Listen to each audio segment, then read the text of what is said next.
At any given moment, you can choose self-protection or you can choose connection. And this is about empowering all of us to take a breath, dig down a little deeper, and reach for connection over self-protection. Have the courage to take those risks. Not in circumstances where it is objectively, not in domestic violence or something like that, but in normal circumstance to soothe the frightened or righteous or whatever little boys and girls inside of us.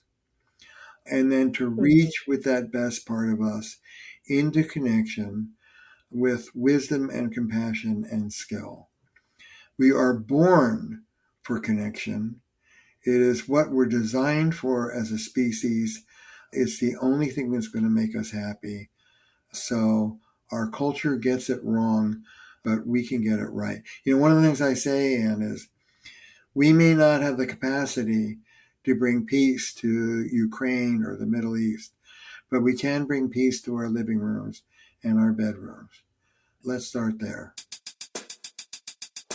Welcome to Therapist Uncensored. Building on decades of professional experience, this podcast tackles neurobiology, modern attachment, and more in an honest way that's helpful in healing humans. Your session begins now with Dr. Ann Kelly and Sue Marriott.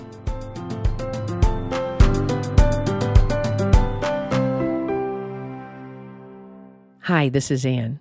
Today's topic is one that needs to be talked about at this time in our culture. It's at the core of much of our discord that we're experiencing in our relationships and in society as a whole. And I don't think I'm exaggerating. We're talking about toxic individualism. So our guest today, Terry Real, is at the forefront of this discussion. And today, he's going to shake the way you think about yourself and your relationships.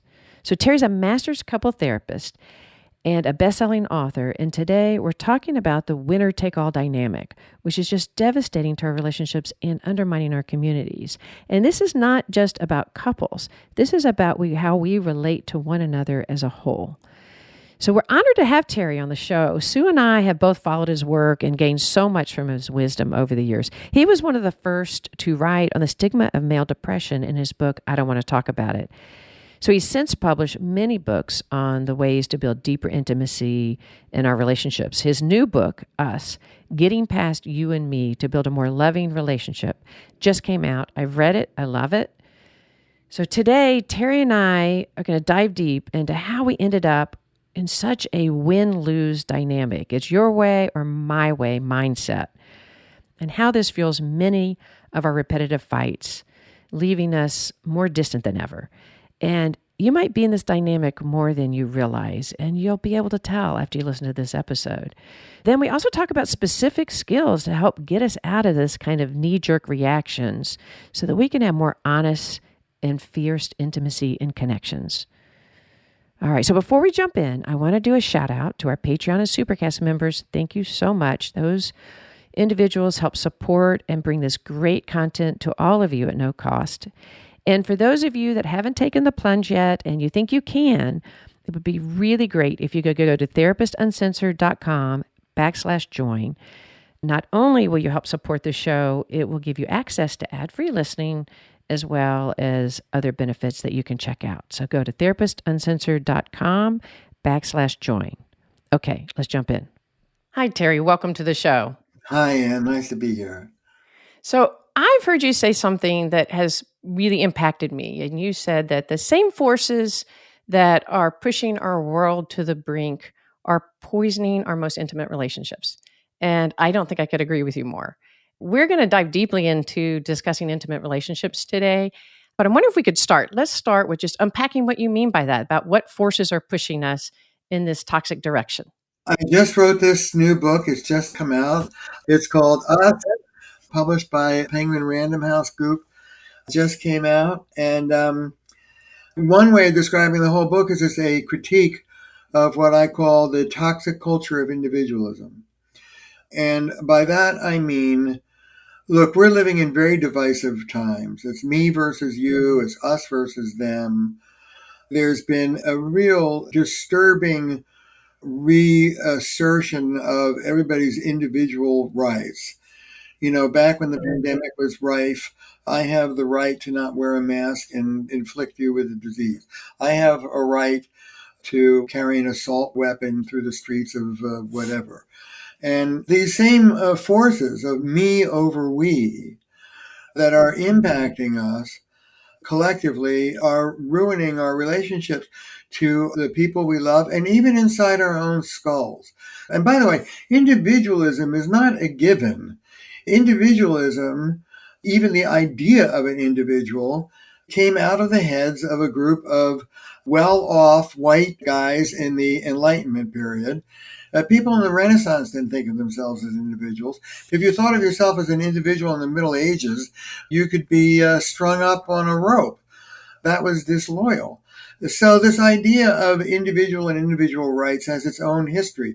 One of the chapters in my book is literally the history of this idea of individuality. It's very important. I mean, it fueled the American Revolution, it fueled the French Revolution, and it's been a blessing in many ways. But taken to extremes, it can be a curse.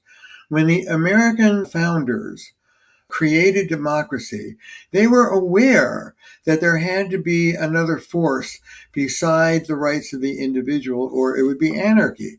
And they spoke in colonial days about virtue. And back in colonial days, when you lived in small towns, villages, and farms, your neighborliness was a given. And with the Industrial Revolution and bourgeois self-made man, that went by the boards, and it was every man for himself. That's not the way democracy was founded originally. There was another force of citizenship which went beyond the good of the individual. But basically, the delusion of individualism, what the very word means, is I stand apart from nature. And individualism fuses with an older tradition I've been critiquing for 40 years now called patriarchy.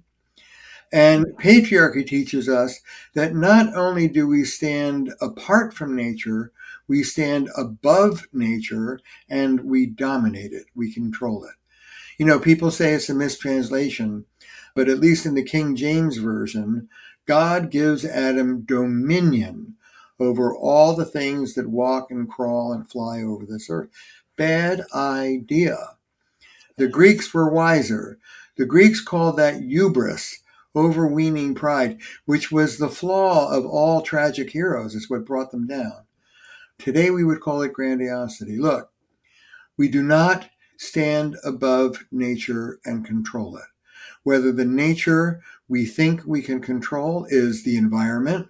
Oh, sure, well, we'll just throw some fluorocarbons out there and clean things up. Or whether the nature we think we can control is our spouse or our kids or our own bodies. I've got to lose 10 pounds. Or our thinking. I've got to be more positive.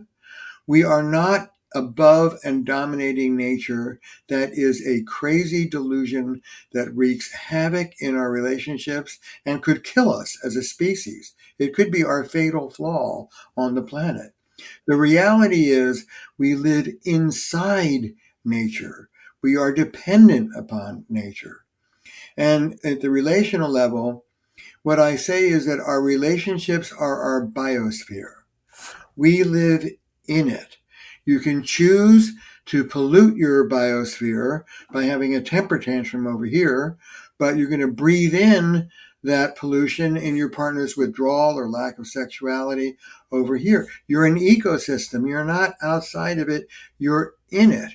And once you wake up to what I call ecological humility, relational wisdom, then all the terms change. For example, from a relational perspective, the answer who's right and who's wrong is who cares? It doesn't matter.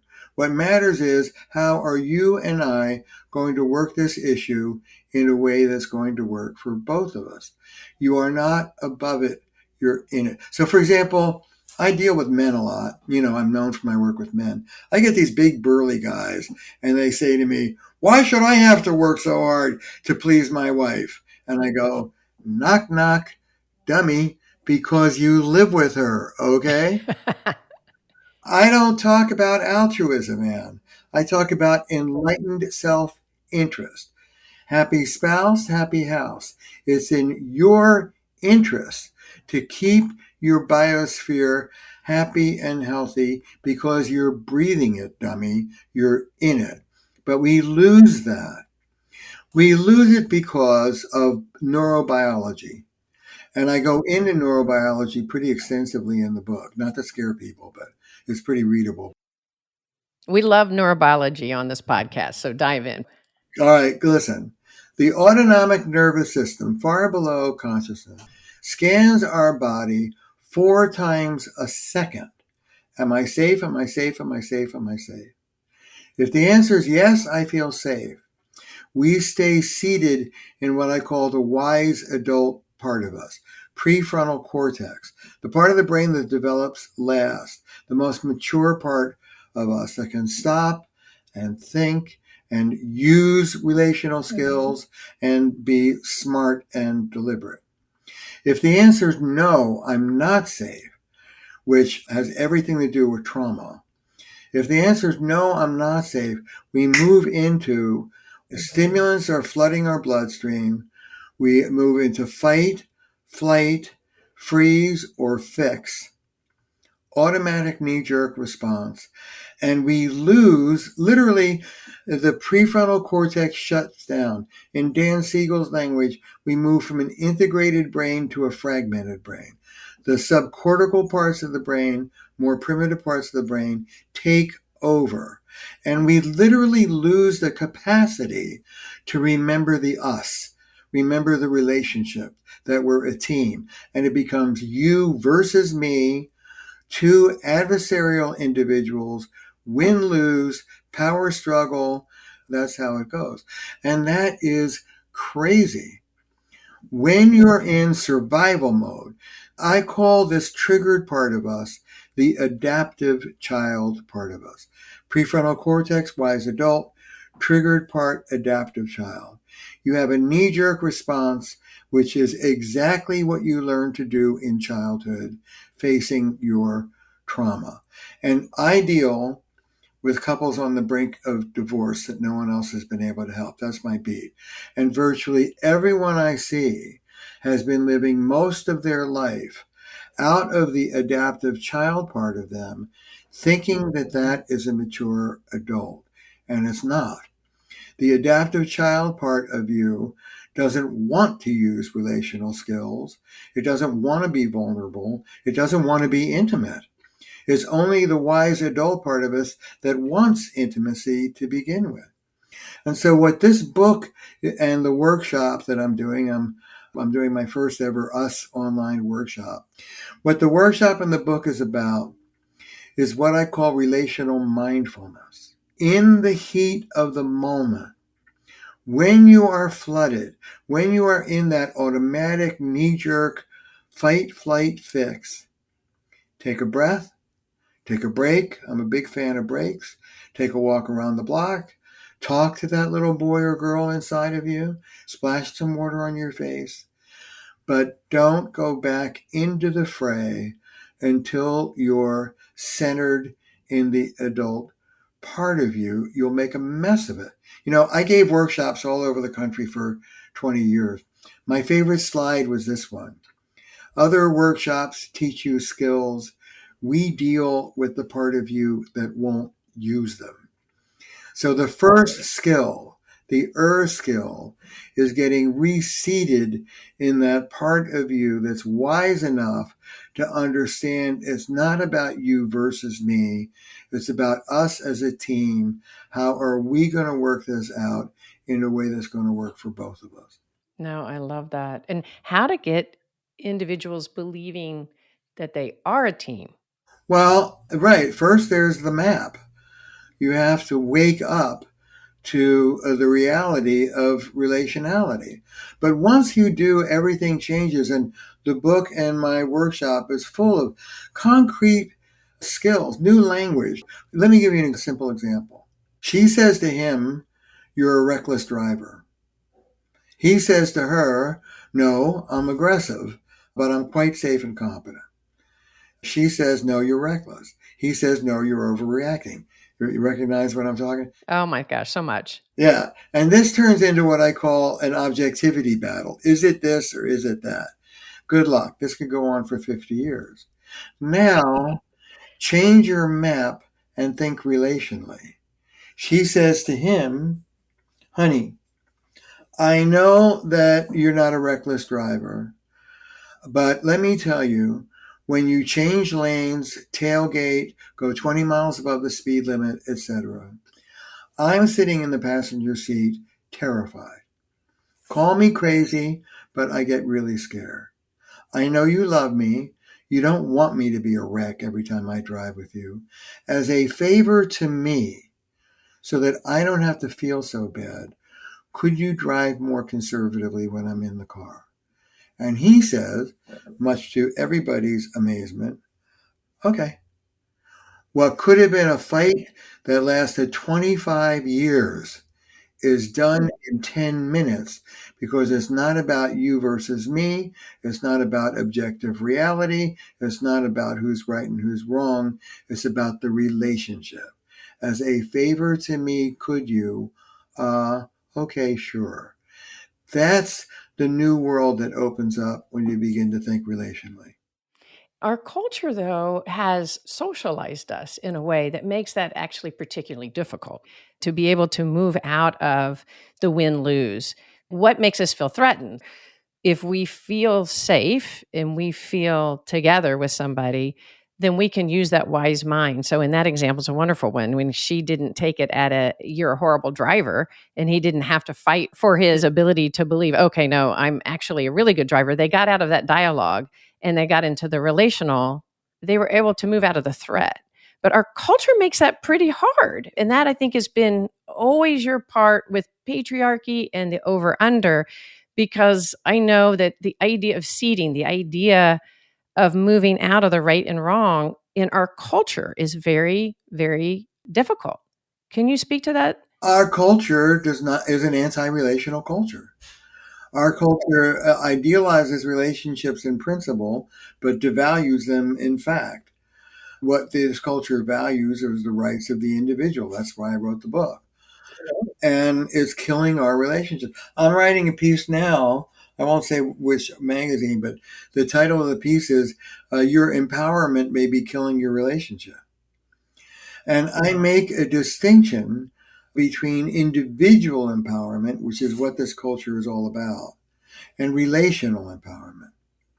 Individual empowerment is I was weak, now I'm strong, go screw yourself. And as a couples therapist, I got to tell you, the bane of my existence is often individual therapists. I wouldn't put up with that if I was you. You know, mothers and girlfriends and everybody and their sister will cheer on somebody who is not putting up with that goddamn bullshit anymore. But that's no, we can do better than that. I talk to people, and one of the main skills I teach in the book and in the workshop is what I call soft power, loving power. Let me say a word about it. Under patriarchy, you can either be connected or you can be powerful, but you can't be both at the same time. Because power is power over. When you step into power, you step out of connection. And so you have connection, affiliation, accommodation, quote unquote feminine. You have power, assertion, independence, quote unquote masculine, but they don't meet. And one of the things I say, as you know, is that moving men, women, and non binary folk into intimacy is synonymous with moving them beyond patriarchy and the culture of individualism. One couple at a time. And this is what I mean. I teach people in general, and women in particular, the art of standing up for yourself with love. Standing up for yourself and cherishing your partner in the same breath. And it's brand new for the culture. No one knows how to do this. You have to learn. So instead of saying, "Anne, don't talk to me like that," I would say, "Anne, I want to hear what you have to say. Could you tone it down so I could really listen? Instead of saying, sex, I need more sex in this marriage, I would say, honey, we both deserve a good sex life. What do we need to do to jumpstart this thing? It's a whole different energy, a whole different vocabulary. I call this helping them win. Here's the golden rule of relationality. You ready? What do you need from me to help you deliver what I'm asking for? Who sounds like that? And I want you to be less shut down and closer to me, more sharing. What could I do to help you open up? Who sounds like that? It's all adversarial. God damn it, I'm lonely in this relationship and you're too, Walt. That ain't going to do it.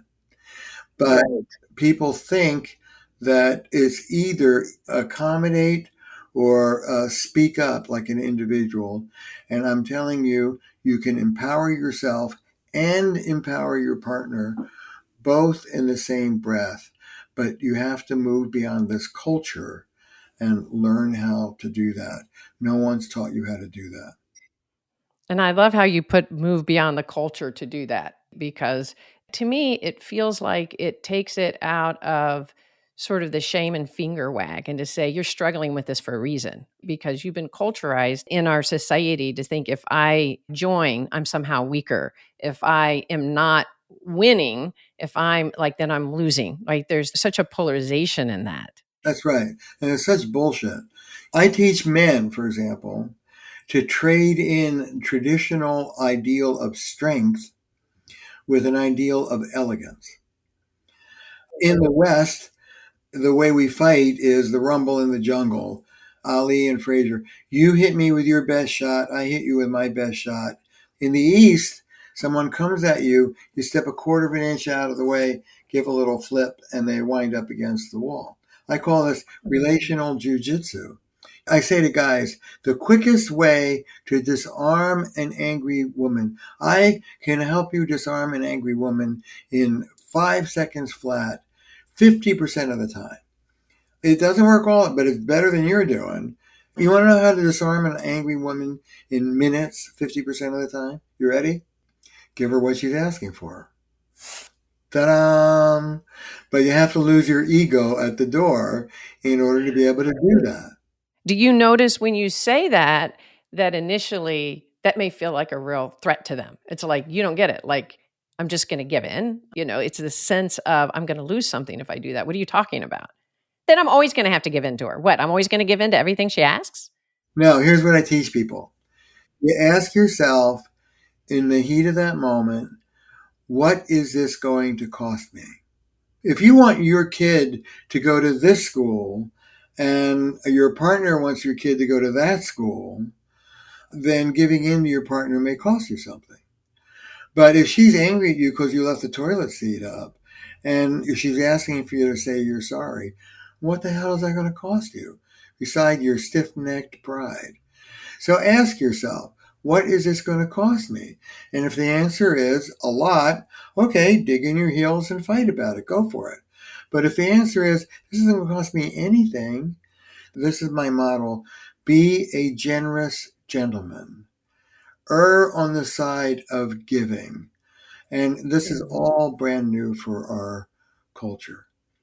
I teach men how to do this, how to become what I call family men. Err on the side of being generous. It will come back to you. You're saying men, but this is not necessarily about gender. This is about gender socialization. And what happens with women is that they move through feminism. They move from collective over accommodation, what Carol Gilligan has written so beautifully about, the tyranny of the nice and kind, the loss of voice, to I am woman, hear me roar. I found my voice and I'm going to slam you up against the wall. In family therapy, we talk about first and second order change. That's not a revolution. That's a rearrangement of the furniture. One of the things I say, and there may be blowback, but and I'm a feminist family therapist. That's how I identify myself. But one of the things I say is after 50 years of feminism, women have earned the right to be as obnoxious as men have always been. So when women do find voice, quite often they're so pissed off that they speak in a way that nobody in their right mind could hear. You have to be skilled. So I support what women are asking for. That's one of the key differences of relational life therapy, by the way.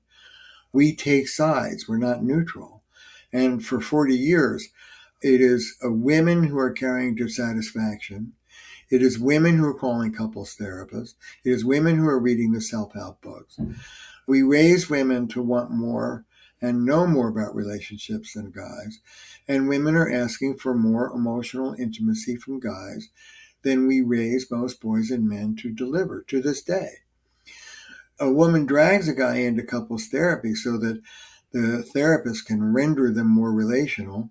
And most therapists, because we won't take sides, we have to be nice to everybody, throw the women under the bus. In RLT, we agree with, yes, intimacy is a good thing. I want you, Bill, to roll up your sleeves and let me teach you how to do it. It's good for you. It's good for your body. It's good for your kids. Let's go. Now, the way that the woman is asking for intimacy could probably use a lot of work. But what she's asking for is legit. And yes, we take sides. And there are lots of role reversals and variations. And I really should say the person on the feminine side of the equation, the person on the masculine side of the equation. But that's a little academic. No, but I think it's super relevant in this dialogue because the same dynamic happens with same gendered couples. So it is, I think, a really relevant way to say it. And I think it takes it out of a feeling of like a male female battle. Because what you're talking about is getting out of the power over, power under, whether you're going to switch roles and say, I'm taking my power back, which means I'm going to have a power over. And it's really what I understand. It's like it's about taking the threat out of the connection. And anytime we have a power over position, whether it's the more masculinely culturized individual saying, okay, I'm going to, if I give in, I'm losing, I'm weak. Or if it's what you're mentioning, like a woman going, okay, I'm sick of, I've held it all this time. And now I'm going to take my power back. Either way, we're staying in a threatening dynamic, right? We're staying in something that's going to tell our nervous system, this isn't safe. It's not going to allow intimacy, right? That's right. What shall we do together to make this work for both of us? We're a team. But of course, what happens is that when you're trauma triggered, this shuts down and it does become power over, win, lose, one up, one down, which is a diluted way of being in the world. But, that's fine when you're being chased by a tiger, but it doesn't work in your bedroom. And so the revolutionary news in the book, I call it relational mindfulness, shifting out of that you versus me worldview, remembering love, remembering that the person you're speaking to is someone you care about. They're not the enemy. And the reason why you're speaking is to make things better.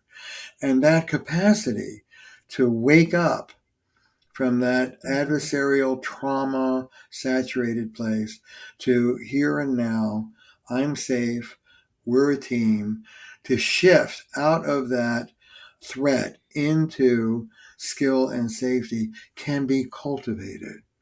It can be grown like a muscle. And the whole book is about how to get to know that adaptive part of you, how to be familiar with it, how to put your arms around it.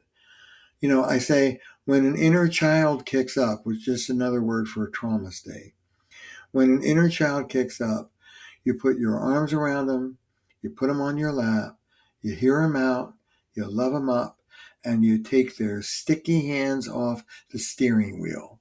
You're not driving the bus, I am. And that's the art of remembering the us, which is what this book is all about. Once you remember the us, then there's a host of skills you can use, but you won't use them when you're busy duking it out with each other. Do you find it's hard to get, maybe I should ask it a different way. In what way do you find the most difficulty in investing somebody, especially maybe that has been brought to believe that if I join, I'm losing? sometimes it's really hard for those individuals to feel the threat, like the person asking for the intimacy and the closeness, and they can feel what's missing. And somebody that kind of is in the power position to really recognize that it's a threat that they're shutting down, but they don't feel threatened, right? They feel powerful. So when somebody feels powerful and you're trying to help them see that maybe it's fear and threat, how do you best help somebody make that adjustment, or how did you do it? Maybe we could talk about your experience from being raised in that more male script into shifting to feeling the safety and connection rather than the illusion of safety in the power role. Yeah, that's well said. Safety and connection versus safety by control, which is an illusion. Well, I've spoken about the wise adult part of us and the adaptive child part of us. Beneath both of those is what we call the wounded child part of us. Dick Schwartz would call it the exiles. The very young part of us that was just on the receiving end of the abuse or the neglect, that's overwhelmed. And what you find, in the words of the great Gabor Mate, you rarely see the wound, you see the scar. I grew up in a violent home, as I've written about. My wife comes home and she criticizes me. That immediately triggers my wounded child. I'm 3 years old. My towering father is screaming at me, and I'm that wounded little boy. I have about 2 seconds worth of tolerance for those feelings. And my adaptive child, older part of me, comes in and takes over. I'm a fighter. Fight, flight, or fix. I'm a fighter. So how dare you talk to me like that? Blah, blah, blah, blah, blah, blah, and you, and we'd be off to the races. I don't have to do the psychological work. You can do it in somebody's office, but in the heat of the moment, I don't have to wind back to the underlying vulnerability. I just have to know how to deal with the adaptation that covers that vulnerability. When every muscle and nerve in my body is screaming to fight, I have to take a breath or take a break. I'm a big fan of people taking physical breaks, walk around the block. And I have to get myself recentered. I have to have internalized the wisdom that this knee jerk part of me is not going to do me any good. Now, in deep healing, I may have to go back to the wounded part of me that this fighter is covering up. But with Belinda, I just have to deal with that fighter. So let me tell you a story. This is the story I'm telling these days to illustrate how this works. Absolutely true story. As I said, my beat are couples on the brink of divorce, and this couple is about to split up. Why? The man is a pathological liar. The wife says if you ask him what color his shoes are, he'll say they're not shoes, they're sneakers. The guy lies about everything under the sun. And as I work with him, he's one of these guys, you say to him, the sky is blue. He says it's aquamarine. He won't give it to you. Okay, so in 5 minutes between her report and watching him in the office, I get what I teach my RLT students, and I hope all the therapists listening come to me for training, learn how to do this work. We have a beautiful 2-year training program. I ask RLT students to identify the person's relational stance, their knee-jerk adaptive child shtick, the thing they do over and over again. And his stance, I can tell in 5 minutes, is evasion. This guy has a black belt in evasion. Tell him the sky is blue, he'll say aquamarine. He won't join you. So then I ask him something that, if you're not thinking relationally, sounds brilliant. Like, where did he get that from? But the minute you think relationally, you get it. Once I get the relational stance, that is the adaptive child knee-jerk response. The next question is, what in childhood was the person adapting to? There's someone else on the other side of this seesaw. I say, show me the thumbprint and I'll tell you about the thumb. For example, the bigger the intrusion as a child, the bigger the walls the person's going to have as an adult. Show me the thumbprint, I'll tell you about the thumb. So I asked this guy, who tried to control you growing up? Sure enough, his father. a military man, how to eat, what to drink, how to sit, what clothes to wear, everything. I say, how did you deal with this controlling father? And he looks at me and smiles. That smile is important. That's the smile of resistance. I like that. He looks at me and smiles and he says, I lied. Brilliant, brilliant little boy. Right. And I teach my students always be respectful of the exquisite intelligence of the adaptive child. You did exactly what you needed to do back then to preserve your integrity under the circumstances. But adaptive then, maladaptive now. You're not that 4-year-old boy, and your wife is not your father. So we float all this. They come back 2 weeks later, hand in hand, all smiles, and they say, we're cured. And they were. True story. So I say, okay, there's a tale here. He says, yes, there is. Over the weekend, between sessions, she sent him to the grocery store to buy, say, 12 things. True to form, he comes home with 11.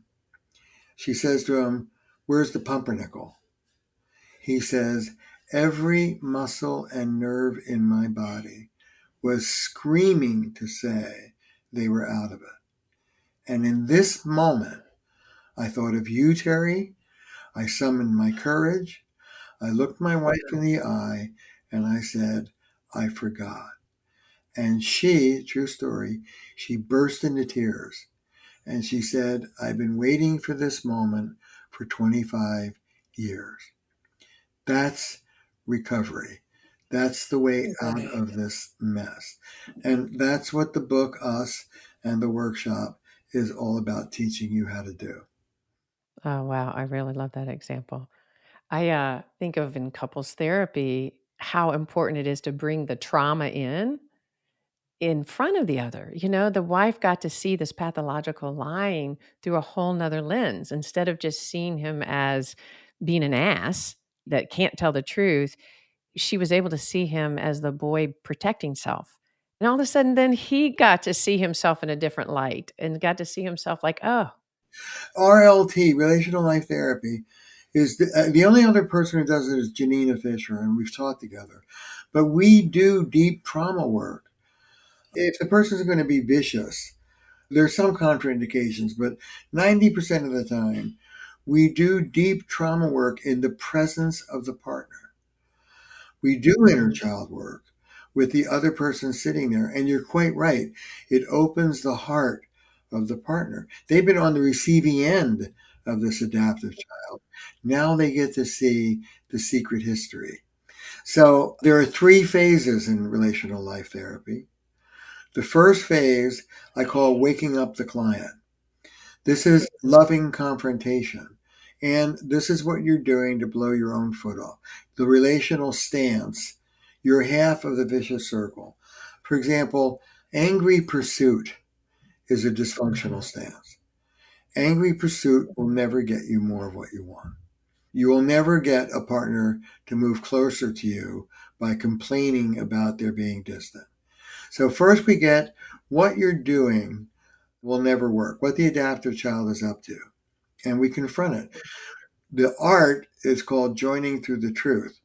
Any therapist can clobber somebody.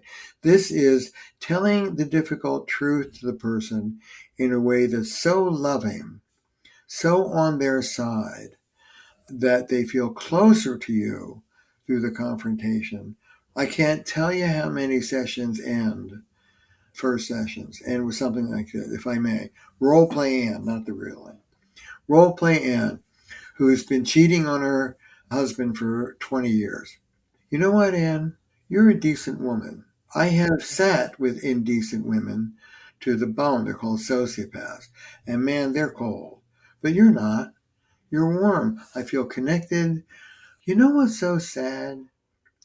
I am talking to a decent woman who has behaved indecently for the last 20 years. Will you let me rescue the real you from this crap?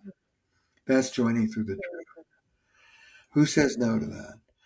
Right. Who it just opens the nervous system up to this part of feeling you safe and feeling my most protected self, my most hidden self that I think would never, never be accepted by somebody, all of a sudden says, oh, that part of me that I've hidden so far away and I don't even know what it's about.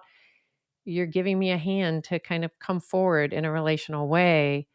And it just, it needs safety and security. It makes me want to explore. It makes me want to be generous. It makes me want to be vulnerable.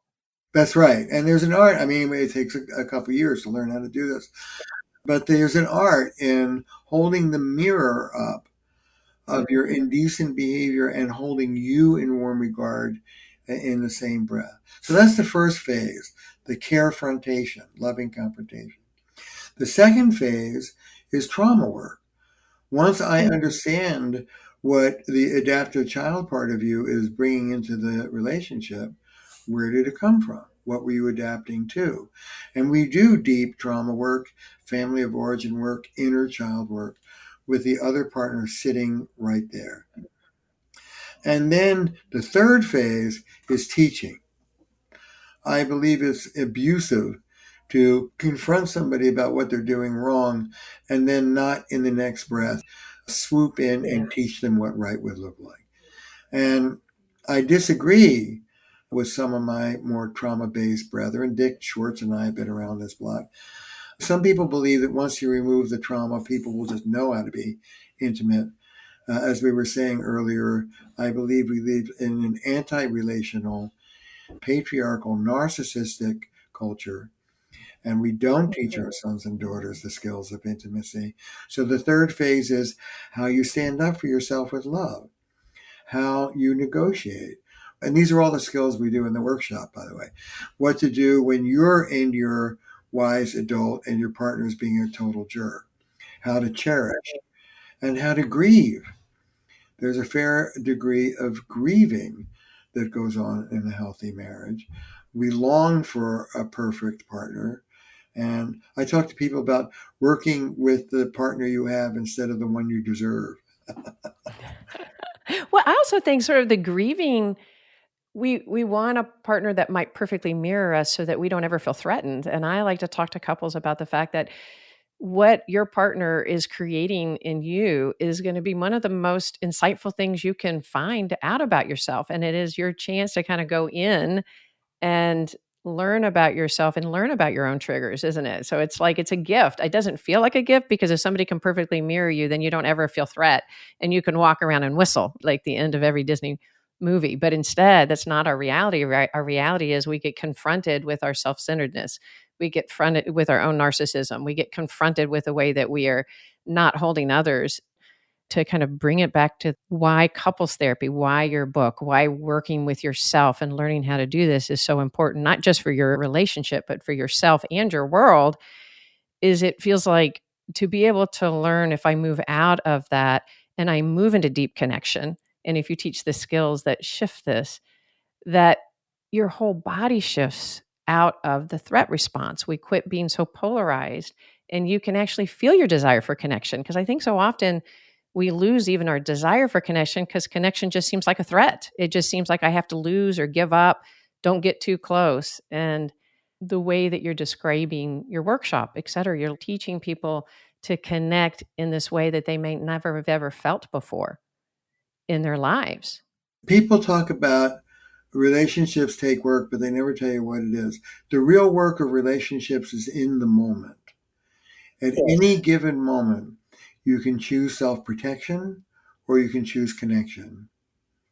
And this is about empowering all of us to take a breath, dig down a little deeper, and reach for connection over self protection.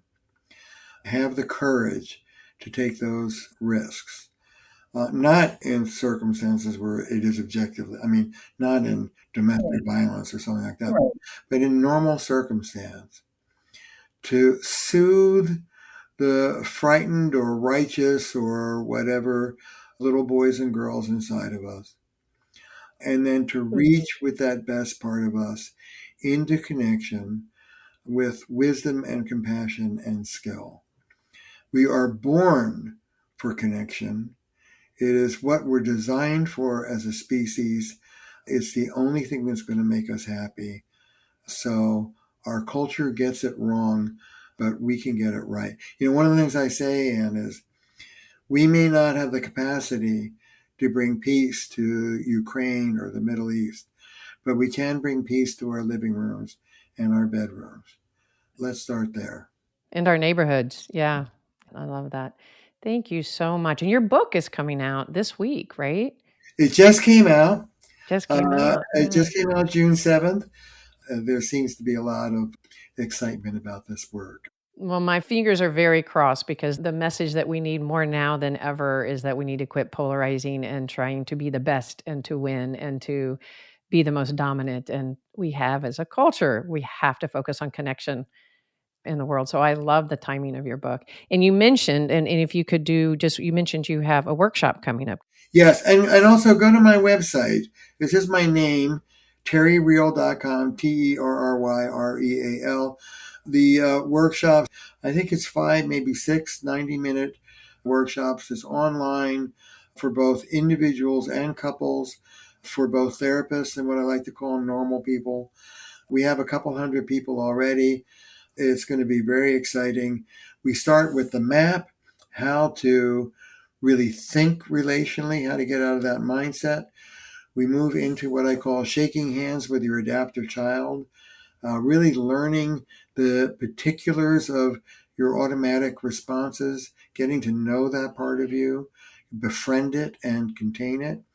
And then finally, moving into winning strategies, how to speak up with love, how to listen non-defensively, how to be generous, how to cherish, what to do when you're compos mentis and your partner's being a jerk. Really essential survival skills about how to have a successful relationship. And not just romantic, but with your kids, colleagues, with your pets. Relational skills are relational skills. Sounds very powerful. Thank you so much for jumping on the show today, Terry. I really appreciate it. And I know our listeners are going to love it too. Great. Thank you very much, Anne. All right. Thank you all for joining us. And if this podcast hits a note that you feel like is meaningful to you or to your clients or to other people, please send it on so that other people can gain from Terry's wisdom and take time to rate and review us. Thanks so much, and we'll see you around the bend.